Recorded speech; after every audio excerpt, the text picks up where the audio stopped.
There's a certain kind of evening.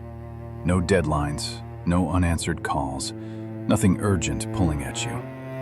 You sit down, and then something strange moves through you. Not sadness, not exhaustion, just emptiness. You look at your life. The job is fine, the relationship is okay, you're healthy. There's nothing to complain about. So why does something still feel missing? Viktor Frankl, a psychiatrist, a Holocaust survivor, called this something more dangerous than depression. And he said, most of us are trying to fix it in completely the wrong way. Tonight, we sit with that question.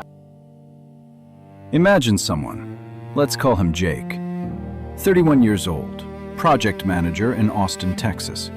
Clean apartment, decent salary, a gym membership he actually uses. One Sunday afternoon, Jake finishes everything on his to-do list. He sits down on the couch, opens Netflix, stares at the screen, and doesn't press play.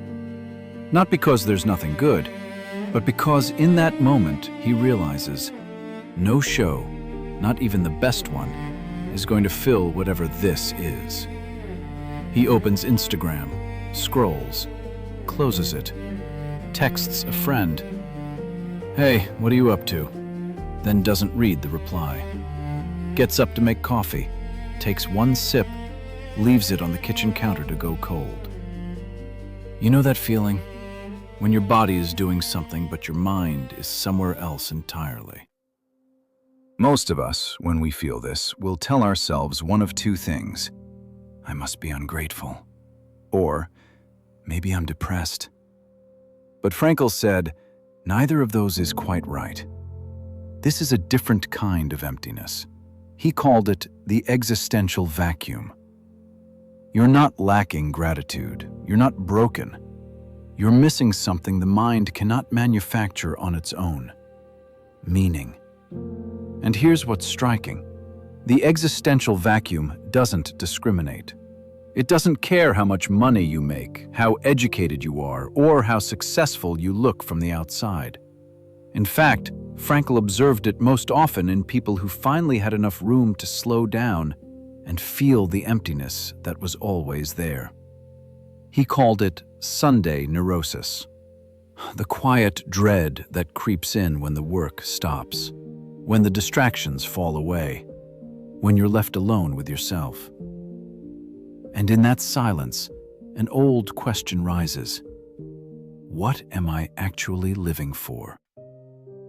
You've already tried. Working harder, it gives you a sense of purpose, but only until the project ends. Buying something new, the excitement lasts a few days, then you're back where you started. Planning a trip, the anticipation is real, but the feeling fades on the flight home. Scrolling, streaming, filling every quiet moment. It passes the time, but fills nothing inside. Why? Because all of those create pleasure, immediate, temporary pleasure. But what you're actually missing isn't pleasure, it's meaning. Frankl wrote, happiness cannot be pursued directly. It can only emerge as a side effect of living a meaningful life. And here's the twist. Modern life is extraordinarily good at producing pleasure, but no one teaches us how to discover meaning. So where does meaning actually come from? Viktor Frankl didn't develop this theory sitting in a library. He survived 4 Nazi concentration camps. He lost his wife, his parents, almost everything. And in that darkness, he observed something that changed the way we understand the human mind. The people who kept living were not always the strongest. They were the ones who still had a reason to live. From that observation, he built logotherapy, a school of psychology grounded in one premise. Human beings don't live to seek pleasure. We live to seek meaning. And meaning, Frankl said, is not something you create. It's something you discover through 3 paths. The first path: what you create or contribute. When you do something, not for the reward, but because it matters to you. It could be your work, your art, a meal you cook for someone you love. In the act of giving something of yourself, meaning is found. The second path: who you love and connect with. Frankl said, love is the highest form of self-transcendence, of moving beyond yourself. When you truly see another person, not for what they give you, but simply because they are who they are, in that moment, the emptiness disappears. The third path: the attitude you choose toward unavoidable suffering. This is the one most people never think of. Frankl didn't say, find a way to eliminate pain.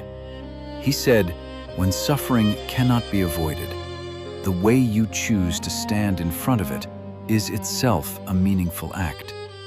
Not resignation, not pretending to be okay, but choosing, I will not let this define me. The Stoics called this virtue. Frankl called it tragic optimism. The courage to say yes to life, even when life is hard. Do you remember Jake? Sitting with his cold coffee on the kitchen counter, the Netflix screen dark, and a feeling he couldn't name. What Jake was experiencing was not a sign of ingratitude. It wasn't proof that he was living wrong. It was a signal. His mind and body were asking a question he hadn't allowed himself to sit with. What am I actually living for? That's not a weak man's question. It's the deepest question a person can ask. And Frankl said, it doesn't need a grand answer. It just needs to be asked. Because the moment you stop and ask, you begin to live with intention. Before today ends, you don't need to write anything long. You don't need to change anything at all. Just ask yourself one question. Today, what did I do not for a reward, but because it meant something to me? The answer might be very small. A phone call to someone you care about. 10 minutes doing something you genuinely love, not because it's productive. Just sitting quietly and actually listening to a song, nothing else. Frankl wasn't asking us to find a great mission. He was pointing to the ordinary moments, the ones we keep rushing past, and saying, meaning is already there. You just have to be present enough to feel it. The emptiness you feel is not your enemy. It's a reminder. Thank you for listening today. I'll see you in the next story.